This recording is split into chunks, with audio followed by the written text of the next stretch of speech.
Puntahan natin yung survey, mga kababayan. Puntahan po natin yung survey, mga bossing. Ano sabi dito? 7 hours ago? Eto. Sabi ng PTB, PTB, just in, siyam sa 11 senatorial candidates. Naku, 11 na lang 11. Hindi, 10 na lang yan. Wala ng Aimee, wala ng Bilyar. 10 na lang. Di ba? Siyam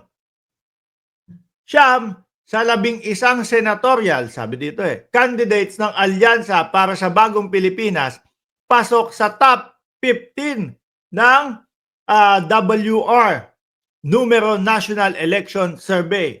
Harley Balbuena. Ano daw po dito, mga kababayan? Eto.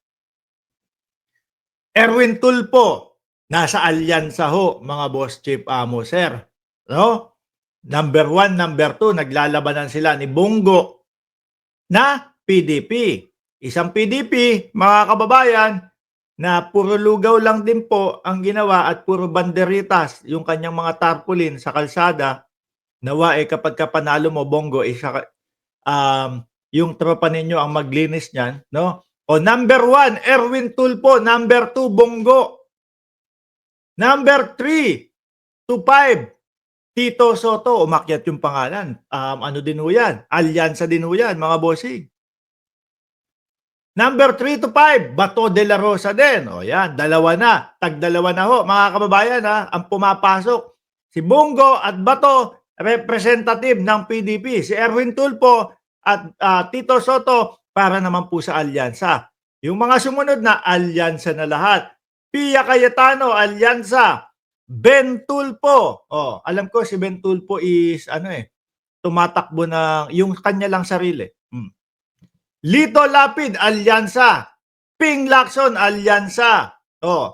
Abi Binay, alyansa. Ayan, dapat makapasok din yan si Binay, no? Si Camille Villar, naglalaro sa pang 10 hanggang 11. Alyansa din. Pero, laglag nyo na to.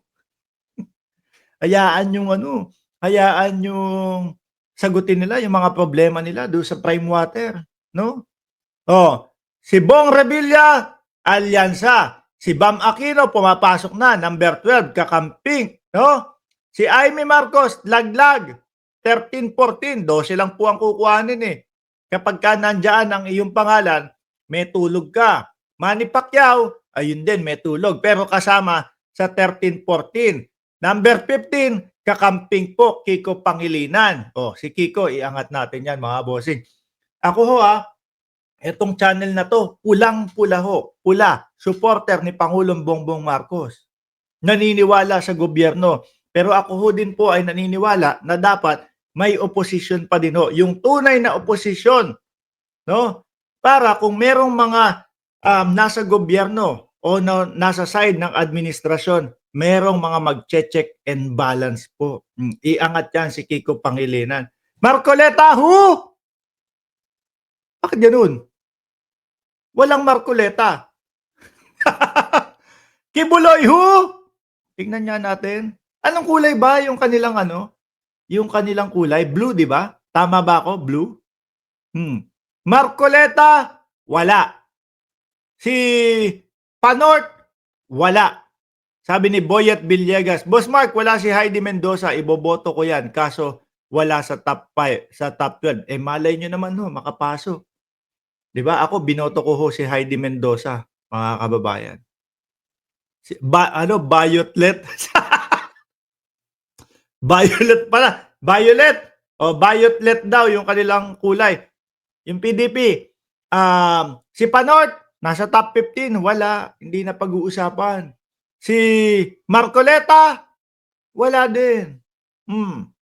Sino pa? Lalo na si Philip Salvador. Wala ho dito, mga bossing. Philip Salvador, wala.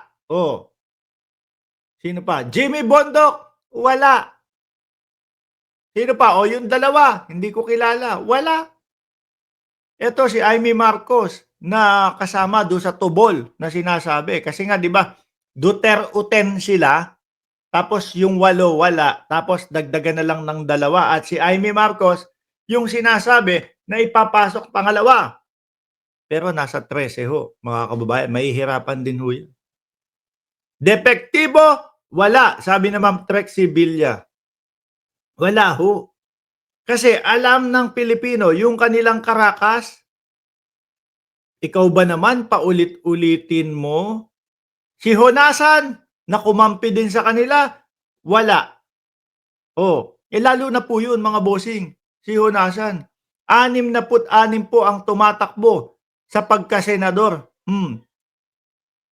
Kung 50 po ang gagawing panalo, partida 12 lang dapat. Kung 50 po ang gagawing panalo, yung pangalan ni Honasan, hindi pa din ho papasok kasi nasa number 53 si Honasan. Di ho ba? Puro ho 'to mga ano, si Abalos papasok malamang 'yan.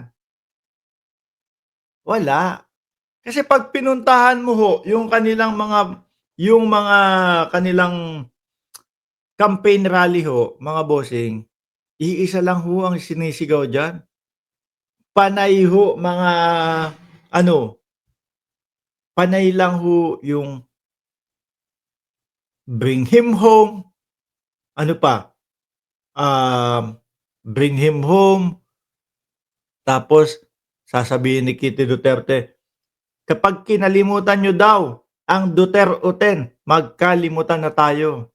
Panay lang ho gano'n, iuuwi si dating Pangulong Duterte, paawa na, tignan niyo, walang tsinelas ang dating Pangulong Duterte, Sekishita.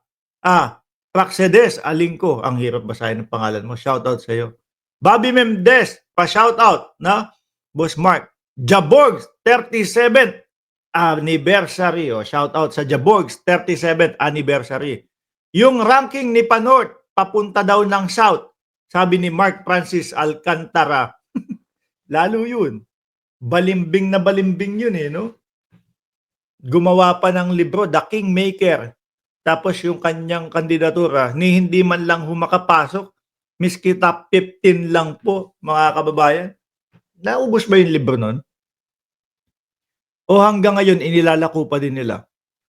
Isama nyo kaya yung libro ni Vic Rodriguez doon sa mga naglalako ng OTAP ni Kibuloy. Di ba? Baka sakali. Habang yung mga nagtitinda ng OTAP, mga kababayan, nasa kalsada yan. Meron. Boss, baka gusto nyong bumili yung Kingmaker na kay Vic Rodriguez to. I-sale nyo kaya 3 tumpok, baka sakaling maubos yan.